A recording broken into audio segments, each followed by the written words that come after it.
আসসালামু আলাইকুম। আমি doctor Mostaka Ahmed Shanto, resident doctor, Avicenna Tajik State Medical University. আমার এই ভিডিওটা হবে আজকের যে টপিক, আমি যেই টপিকে ভিডিওটা করছি সেটা হচ্ছে বিএমডিসি কিন্তু যারা বিদেশে এমবিবিএস এ পড়তে আসতে চায় তাদের জন্য বড় একটা নিয়ম চেঞ্জ করেছে, নতুন একটা পরিবর্তন এনেছে। আমরা যারা দেশের বাইরে এমবিবিএস পড়তে আসি, আমাদের কিন্তু Bangladesh medical and dental council বিএমডিসির বেশ কিছু রুলস অ্যান্ড রেগুলেশন ফলো করা লাগে, কারণ আমাদের পরবর্তীতে গিয়ে কিন্তু বাংলাদেশে ডক্টরি করতে হবে। So Bangladesh medical and dental কাউন্সিলের যে নিয়ম সেটা অবশ্যই আমাদেরকে ফলো করতে হবে। তো এই নিয়মে কিন্তু বিএমডিসি এই বছর একটা বড় চেঞ্জ নিয়ে আসছে। বিএমডিসি কিন্তু আগের যে নিয়মটা ছিল, বাংলাদেশ মেডিকেল অ্যান্ড ডেন্টাল কাউন্সিলের নিয়ম অনুসারে স্টুডেন্ট যখন বিদেশে পড়তে আসতো তাকে Bangladesh medical and dental council থেকে একটা সার্টিফিকেট নিয়ে আসতে হতো, এটাকে বলে এলিজিবিলিটি সার্টিফিকেট বা অনুমতিপত্র। এই বছর থেকে বাংলাদেশ মেডিকেল অ্যান্ড ডেন্টাল কাউন্সিলের নিয়ম অনুসারে স্টুডেন্টকে 8.5 হলেই সে বিদেশে এমবিবিএস পড়তে আসতে পারবে, তাকে বাংলাদেশি মেডিকেল অ্যাডমিশন টেস্টে পাস করার কোনো প্রয়োজন নেই।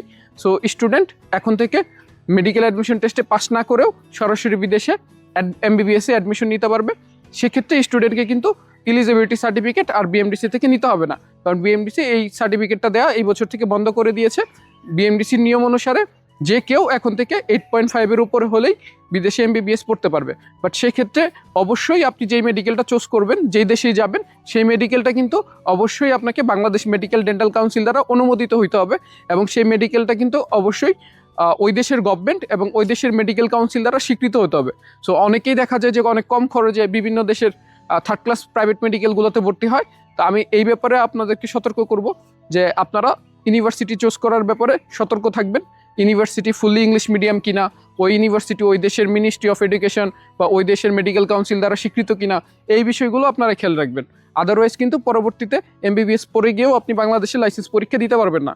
সো আপনাকে অবশ্যই আমি সতর্কবার্তা এটা জানাবো যে মেডিকেল চুজ করার ক্ষেত্রে কম টাকা দেখে, সস্তা দেখে যে কোনো মেডিকেলে যাওয়া যাবে না। সেই মেডিকেলটার মান ভালো কিনা, সেই মেডিকেলটা ওই দেশের গভর্নমেন্ট দ্বারা স্বীকৃত কিনা, ওটা ওই দেশের মেডিকেল কাউন্সিল অথবা এডুকেশন মিনিস্ট্রি দ্বারা অনুমোদিত কিনা, এই বিষয়গুলো যদি আপনি খেয়াল রাখেন তাহলে পরবর্তীতে আপনি কিন্তু এমবিবিএস পড়ে গিয়ে বাংলাদেশে কোনো ধরনের হ্যাসেল আপনাকে ফেস করতে হবে না। সরাসরি পড়ে গিয়ে লাইসেন্স পরীক্ষা দিতে পারবেন, এবং লাইসেন্স পরীক্ষা দিয়ে as a Bangladeshi registered doctor হিসেবে আপনি যে কোনো জায়গাতে প্র্যাকটিস করতে পারবেন।